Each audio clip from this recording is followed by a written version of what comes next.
on my radio program every year.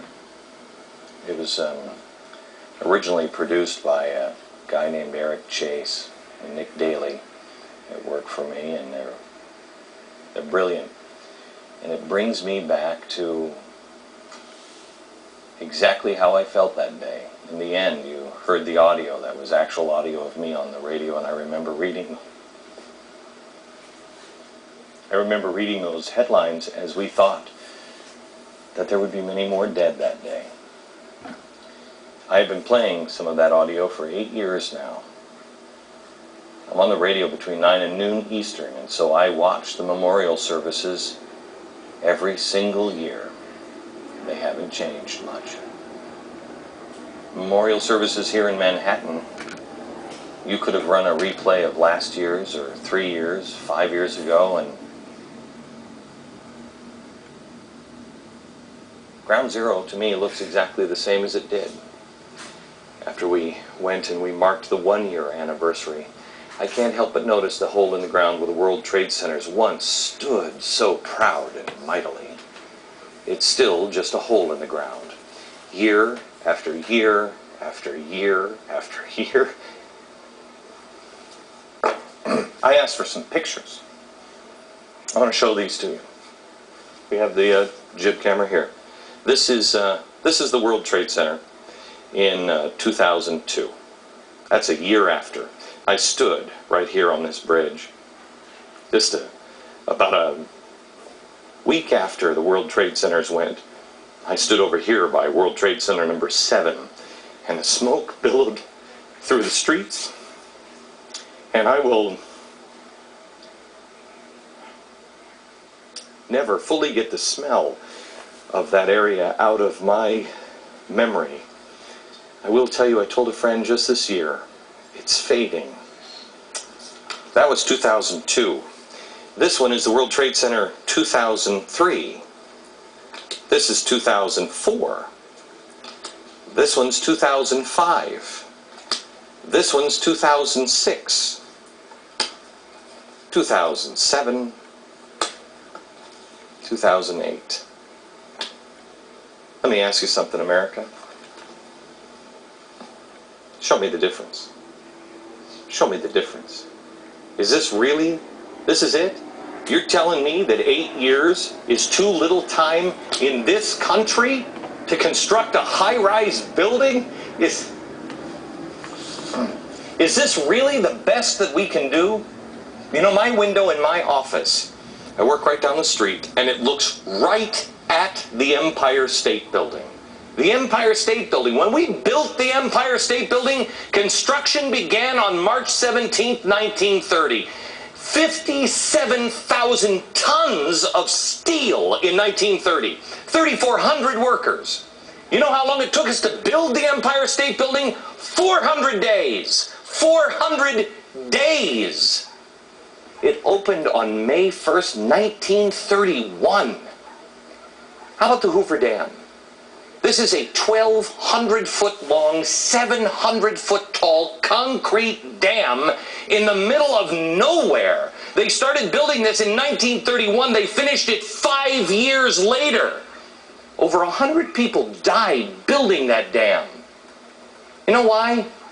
When Americans want to do something, we find a way to get it done. When we built the Empire State Building, people were throwing hot rivets of steel at each other. It's who we are. I almost said, maybe it's who we used to be, but I know that's a lie. It's who we are. These two events happened in the 1930s. Let me ask you a question. Do we have less imagination than we did in 1930? Do we have less technology than we did in 1930? Do we have less spirit or drive than we did in 1930? Do you remember who we are? We are people that tamed the West. We are people that took wagons over the mountains. I got news for you. If I would have been in a wagon train, man, I would have seen the Rocky Mountains. I would have went Denver School with me. We have been waiting for 8 years, and we still got this. We've been waiting for the new Freedom Tower.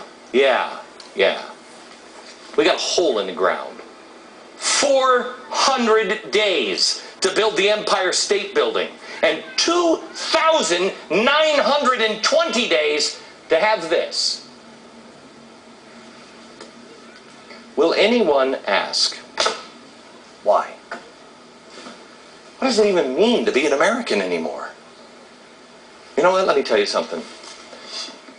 I believe that if it were up to you or me, they're just regular schmoes in America, the Freedom Tower would have been done years ago. And it wouldn't have been the Freedom Tower, it would have been the Freedom Towers. Because we would have built both of these towers back the way they were before, except we would have built them stronger. We would have built them in a way that they would have resisted attack. And you know what my guess would? They would have been 25 stories taller and have a big fat "come and try that again" sign on top of it. We would have built it with our bare hands if we had to, because that's what Americans do. When we fail, when we face a crisis, we pull ourselves up and make things better.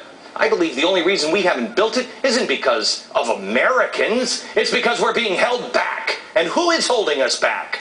Politicians, special interest groups, political correctness, you name it. Everybody but you.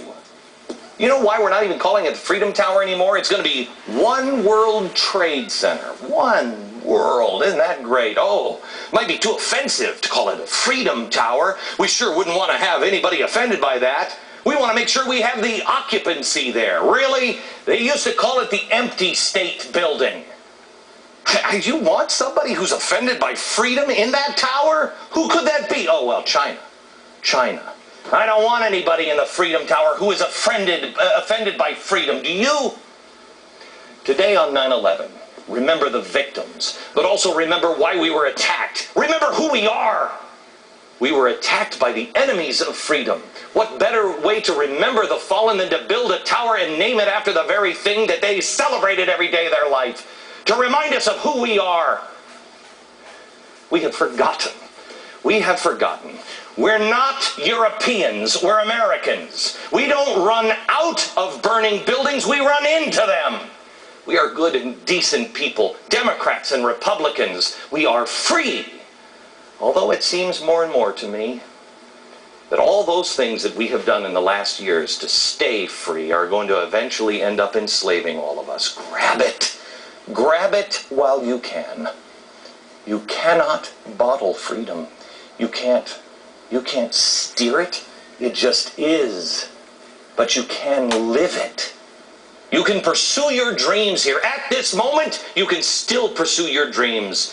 People are not risking their lives to leave oppressive countries in order to go to another France. How many in Hollywood are paddling around in an inner tube to get to Cuba? They don't. They live here. People come to America because of who we are, who we have always been, and who we still are.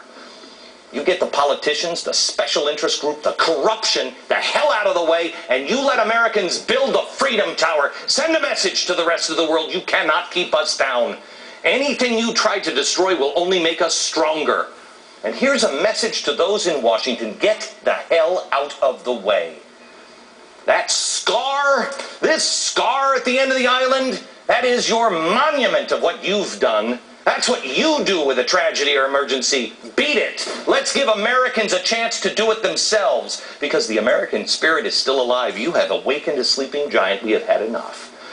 It may have been dormant for a while, dazed and confused, being held down by people who are trying to put a cap on American ingenuity and freedom.